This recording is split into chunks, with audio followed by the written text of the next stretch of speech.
Welcome to the station crew. Enjoy your stay.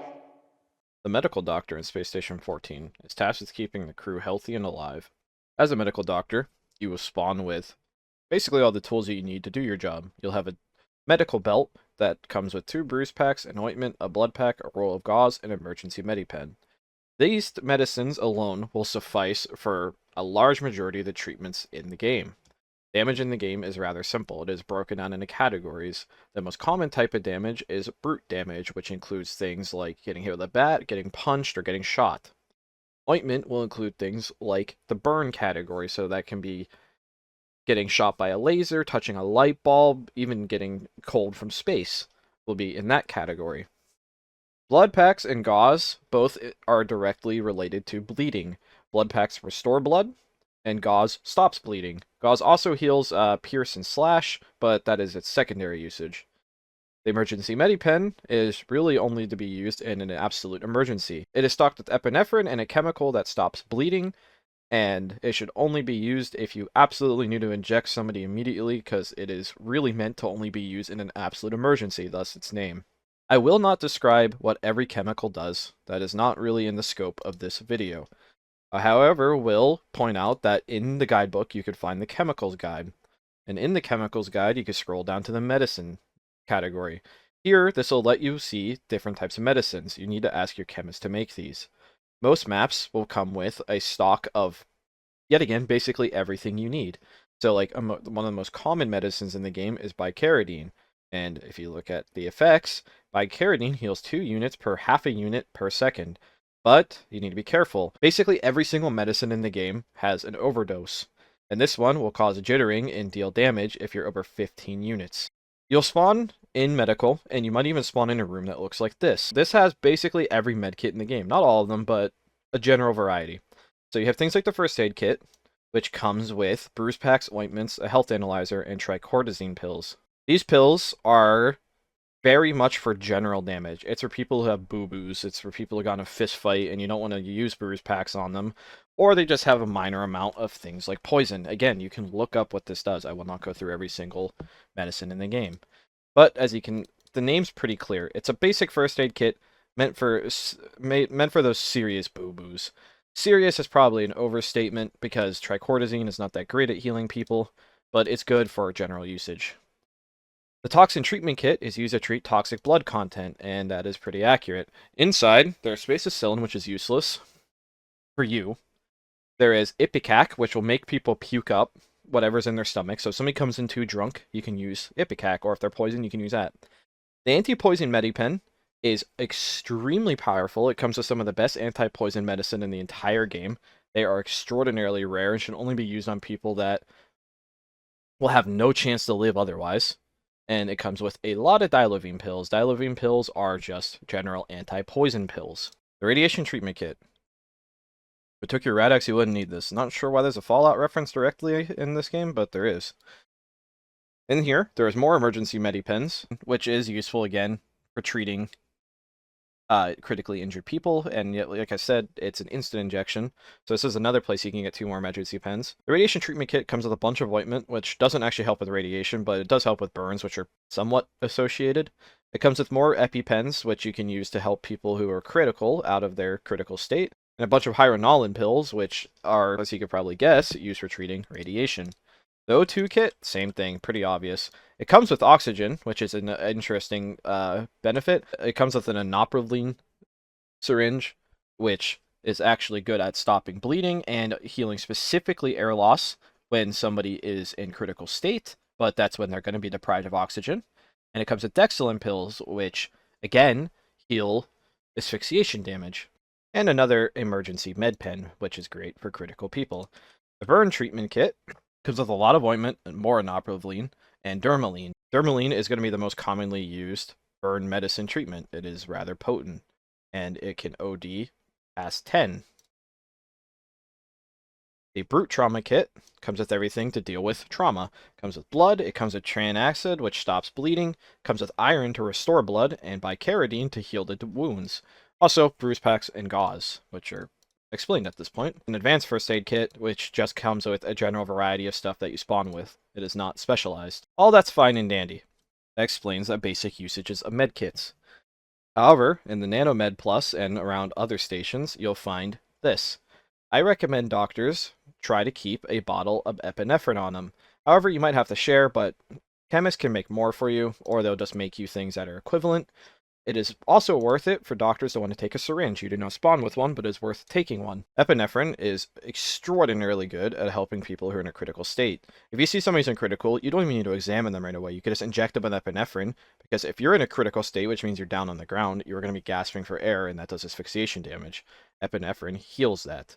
Being a doctor, you're going to be treating people, and you'll be treating people primarily in medical. It is a paramedic's job to get people here, primary job to get people here, and people normally end up coming on their own or get dragged in.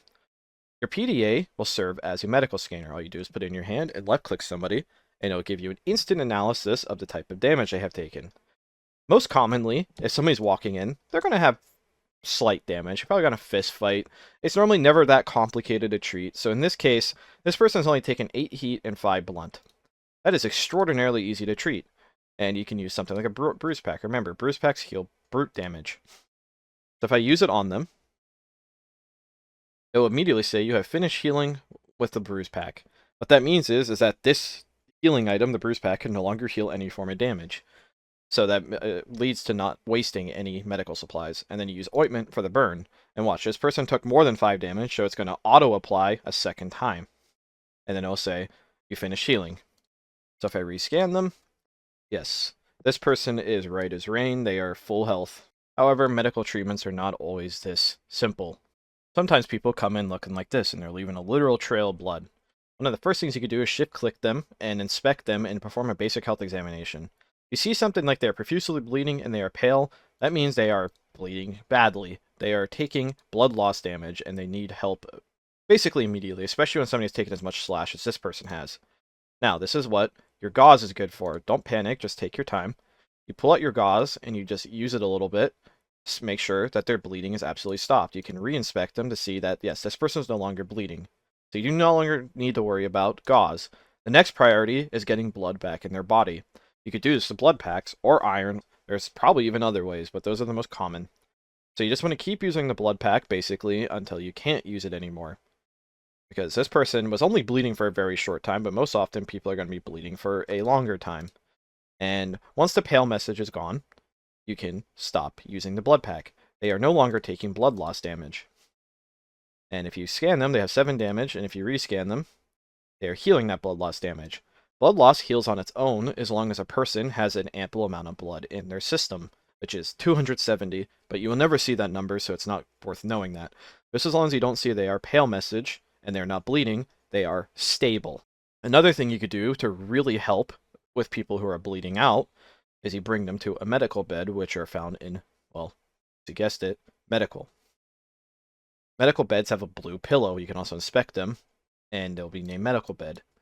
Medical beds slowly heal basically every type of damage in the game. So if I examine them, you'll see what I'm talking about. They have 54 slash. If I inspect them again, it's down to 53.6. Medical beds buy you time. If somebody's in a critical state, it will not save them. It will buy you time to give them drugs that can keep them alive. For this person, since they primarily got in a knife fight, the bleeding has stopped. Well, I'm not going to bruise pack 50 slash because that'd be an entire bruise pack. So what you can do is you can look through your med kits, or you can ask your chemist, hey, I need this. Well, we have a brute trauma kit, and inside that there's bicaridine. There is 10 units in a bicaridine pill. And pills take some time to metabolize, so you won't see the results immediately. But once the results kick in, you'll be good to go. You'll notice that their brute damage will drop drastically. So at 46, there. Now that the treatment is kicked in, you'll notice their health improve rapidly. You can even see the blood go off their face. And you could just keep them in the bed, or you could go get them another bicaridine pill, or you could supplement all of this with bruise packs. In most situations, you're probably just best off giving them another bicaridine pill. And what most doctors do at this point, after they give the final treatment, they'll just say, you're good to go, and you can let them out of medical. This is a critically wounded patient.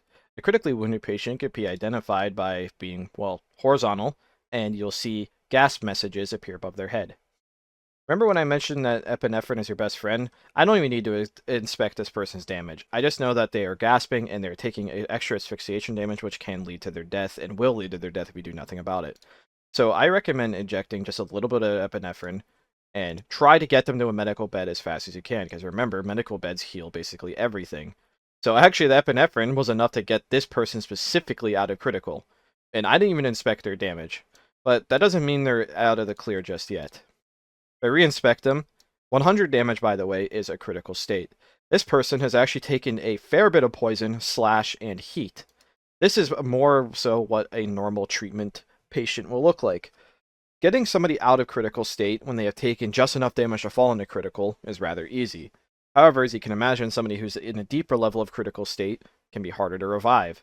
If they take 200 total damage, they will die. In this case, this person's stable. Now it's just up to you to treat these types of damages. However, what do you do when somebody dies? Well, I will show you. This person has departed. You can notice that with messages like their soul has departed. In-game, you'll be looking for a red text. If it's yellow, you don't need to worry about reviving them, but I'm offline. So let's just assume this person is actually clonable with a red text. It's still worth keeping them in the medical bed, and you should scan them for their damage. Okay, this person is at 208 damage. A person under 200 health is revivable with a defib. But the problem is a defib does 5 units of shock, so what you want to do is you want to try to heal them as much as you can. However, they are dead, so they cannot metabolize pills or syringes. And in this case, they have very little asphyxiation damage, meaning this person was beat to death. The problem is that defibs actually heal all asphyxiation damage of a critically wounded person. So sometimes if they just if they gasped to death, you could probably use a defib on them immediately and get them alive. In this case, we must treat them. The only way you can heal a dead body is using bruise packs and ointments. So if I just use, let's just say 5 bruise packs, just to get a good basis, and now get their health a good bit under 200 to give you time to work. And there we go. If we check, they are at 158. They'll be at 163 damage the moment I use the defibs. So you grab the defibs, and they can be found in these cabinets. You press Z to turn them on, and they require both hands, and you just zap them. And you'll know it worked when they start gasping again. You can also recheck their damage just in case you're unsure. So in this case, they are a critical patient, so I recommend using something like epinephrine immediately to prevent them from taking extra asphyxiation damage. And epinephrine's nice because it heals damages. So in combination with the bed and the epinephrine, we are already doing a lot to help this person. But this person has also taken a lot of brute damage, and they were actually bleeding a little bit when they came back to, but that has stopped. And as you can see, we have already gotten them in a much better state with just one injection of epinephrine and the bed. But the epinephrine doesn't last forever, so you need to keep topping them off until you can actually get them treated. In this case, I could probably just toss them a Dermaline pill and give them a bicaridine pill. And that's enough to at least spread out the damage to get them back up alive. And as you can see, they are getting very close to being out of a critical state.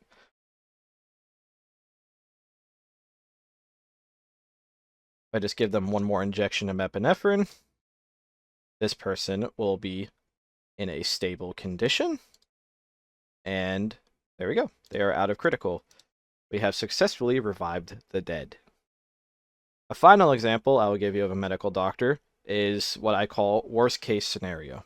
Worst case scenario is they take a type of damage like poison or radiation that cannot be treated in any way. This person is what some people call permanently dead. Without cloning, which maps don't have by default anymore, at least built by default, you cannot help this person. If you were to revive them, they would just die immediately again due to their poison. There is no way to treat this much poison. So what you do with a dead body like this is you try to get them to the morgue immediately. You can use things like body bags, those help as well, but the morgue is a more permanent resting place. Morgues can normally be found in the backs of medical areas, and they're normally marked with things called morgue signs, and you simply just open up a tray, push them into it, and close it.